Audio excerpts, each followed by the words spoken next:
L'expression bouc émissaire est très connue dans le langage courant. On l'utilise pour désigner celui ou celle sur lequel on fait retomber les torts des autres, la personne à laquelle on attribue injustement la responsabilité de toutes les fautes. L'expression a une origine religieuse et correspond à l'origine à un rite expiatoire annuel des Hébreux longuement décrit dans le Lévitique.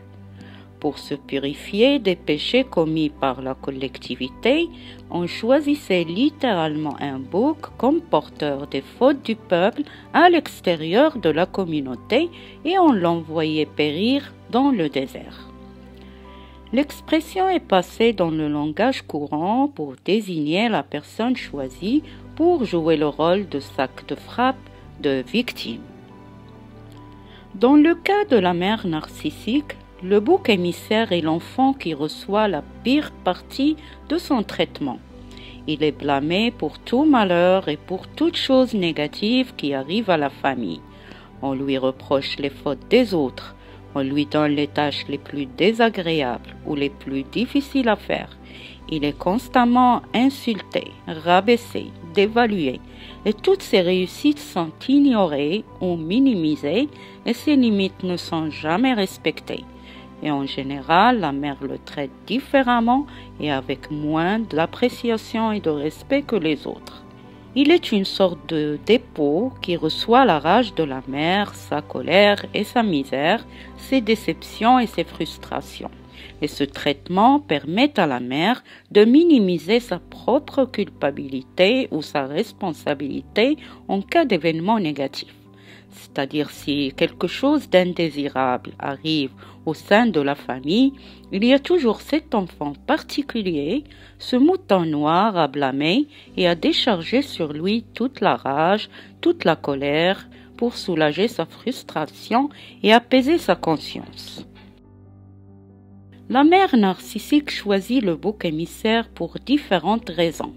Elle peut choisir celui de ses enfants qu'elle considère le plus faible, ou le plus vulnérable, ou le moins désirable, ou celui qui lui rappelle la pire partie d'elle-même, ou le moins physiquement attractif, ou le moins intelligent. Mais elle peut au contraire choisir celui ou celle de ses enfants qui constitue la plus grande menace pour elle, pour ses insécurités, celui ou celle qui est le plus intelligent, ou même le plus brillant, ou le plus charmant, ou le plus fort de caractère. Catégoriser ses enfants et choisir l'un d'entre eux pour être le bouc émissaire est le comble de l'abus de pouvoir et la pire des prédations. C'est la chose la plus cruelle et la plus inhumaine qu'une mère peut affliger à son enfant. Et l'enfant, le plus souvent, ne s'en rend même pas compte. Ça le confond, oui, mais souvent il ne comprend pas ce qui se passe, il ne résiste pas, il apprend à s'effacer en allant toujours dans le sens de la mère et croit que c'est lui le problème, qu'effectivement il est la cause des malheurs de la famille et des misères de sa mère. Le bouc émissaire se sent exclu, marginalisé, rejeté et cette situation ne s'arrête pas à la période de l'enfance. Le poison est instillé régulièrement depuis l'enfance et continue bien dans la vie adulte et peut durer toute la vie, où l'on se voit toujours tenu à l'écart, insulté, blâmé pour les fautes des autres, toujours dit qu'on est la cause de la misère de la mère. Cette situation peut être catastrophique pour la personne. Elle peut saper son sens de sécurité et de confiance en les autres et en soi. Il peut devenir peu à peu inapte à opérer la distinction entre ce qui est bon ou mauvais pour lui. Il peut devenir incapable de discernement, privé de ses capacités d'analyse, de son esprit critique et de son libre arbitre. Il peut aussi développer une forme de honte toxique et d'anxiété qui peut durer toute la vie et qui peut causer des comportements addictifs comme l'alcoolisme ou l'usage des drogues ou le désordre alimentaire. Il peut avoir des difficultés à demander de l'aide des autres et souvent sent qu'il ne mérite pas une telle gentillesse ou ne mérite pas que les autres le respectent ou l'acceptent ou l'aiment pour ce qu'il est. Il peut vivre avec le sentiment qu'il n'est jamais assez bien, qu'il n'est pas capable de poursuivre ses choix et buts. Parce que dans sa tête, il continue à entendre ces voix moqueuses lui disant qu'il est bon à rien, qu'il est maladroit, qu'il ne peut jamais réussir. Il peut même chercher à perpétuer lui-même cette situation misérable en devenant le bouc émissaire d'autres personnes dans sa vie adulte, que ce soit au travail ou avec les amis ou en relation sentimentale. Mais avec l'âge, en grandissant, beaucoup de personnes victimisées de cette façon commencent petit à petit à comprendre la dynamique, à discerner la source du dysfonctionnement dans leur famille, et c'est là que s'échapper et couper le contact devient une stratégie de survie essentielle et nécessaire. Si tu es le bouc émissaire de ta mère, tu as probablement essayé plusieurs fois, souvent durant une longue période, peut-être des années ou toute une décennie, de maintenir et d'améliorer ta relation avec ta mère et de découvrir à chaque fois que les choses entre vous ne changent pas. Elle continue à te rabaisser et t'humilier. Elle ment toujours autant qu'avant et dans ta face. Elle continue à te blâmer pour tous ses malheurs et t'abuser verbalement. Elle continue toujours à ne pas respecter tes limites et ton intimité. En plus de ça, si tu essaies d'arrêter ce comportement abusif, ta mère va te punir à chaque fois, car pour elle, tu n'as aucun droit de protester. Rappelons que la mère narcissique considère ses enfants comme une extension d'elle-même, sans droit à l'individuation, sans droit à la parole même. C'est pour casser ce cercle vicieux que la majorité des boucs émissaires décident à l'âge adulte de s'échapper. Ce n'est évidemment pas un choix facile à faire. Au contraire, la décision est très difficile à prendre. Personne ne choisit facilement de rejeter sa famille, et surtout pas sa mère. Mais des fois, ça devient une impérative, une nécessité.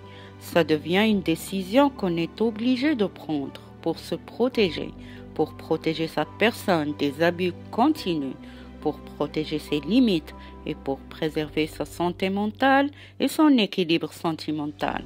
Surtout quand la relation devient trop toxique ou quand on sent qu'une certaine limite a été franchie et que toute communication n'est plus possible ou quand l'abus émotionnel ou verbal s'aggrave. Et croyez-moi, ça s'aggrave avec le temps. Plus la mère narcissique vieillit, plus son abus s'intensifie. Faut pas faire l'erreur de croire que les narcissiques changent avec le temps. Si ta mère t'a choisi comme son bouc émissaire, attends-toi à ce que les choses ne changent pas, même si elle vieillit. Au contraire, les choses tendent à s'empirer. Ta mère devient plus exigeante, plus abusive, plus cruelle. Et c'est pour ça, comme j'ai dit, que les boucs émissaires sont ceux qui s'échappent. Ce sont eux qui quittent leur mère, qui coupent les ponts, souvent de façon complète et définitive. Ce sont eux qui choisissent de finir toute communication, que ce soit directement et face à face ou indirectement par téléphone, email ou autrement avec la mère abusive et aussi avec ceux de la famille qui la supportent. Couper le contact permet de reprendre le temps pour guérir. En disant non, tu échappes au cauchemar d'être toujours rabaissé, de ne jamais avoir droit d'avoir raison, d'être toujours dans le tort, même quand tu as raison, d'être toujours le maladroit qui fait rien de bien, de ne pas avoir le droit d'être vu comme aimable ou comme un membre entier de la famille, d'être classé comme la mauvaise personne, le membre de deuxième classe, le différent, le mouton noir. En coupant le contact, tu dis non à l'abus. Tu dis assez, je ne suis plus disponible pour être maltraité. En disant non, je joue plus, tu démissionnes des cycles toxiques de ta famille. Tu refuses de prendre la responsabilité pour les erreurs des autres et finalement, tu choisis ta santé mentale et ta tranquillité d'esprit. C'est pour cela qu'il est très important pour toute personne qui envisage de s'éloigner et couper le contact de réaliser que la mère narcissique ne change pas. Elle n'a jamais changé, elle ne va jamais changer. Il ne faut pas être naïf et croire qu'elle apprend de ses erreurs. Ce n'est pas vrai, pour la simple raison que pour elle, elle ne fait pas d'erreur. Elle est parfaite. Le problème ne provient jamais d'elle, il provient des autres. Elle ne peut jamais faire rien de mal. Et même si elle paraît regretter ses abus, c'est juste un stratagème pour te ramener à revenir, à ne pas la quitter, à ne pas la rejeter, pour que tu continues à lui servir de sac de frappe, pour qu'elle continue à se défouler sur toi, à t'abuser, t'agresser et te manipuler, pour que tu continues à nourrir son ego. Tu n'as pas le droit de la quitter. Qui tu es pour couper le contact avec elle? Donc, si tu sens que tu es ou que tu as toujours été le bouc émissaire de ta famille, le mouton noir de ta mère, couper le contact peut être ton dernier recours pour échapper à la douleur et à la folie qu'engendre le maintien de la relation avec ta mère. Couper le contact peut être ta seule chance pour commencer à guérir.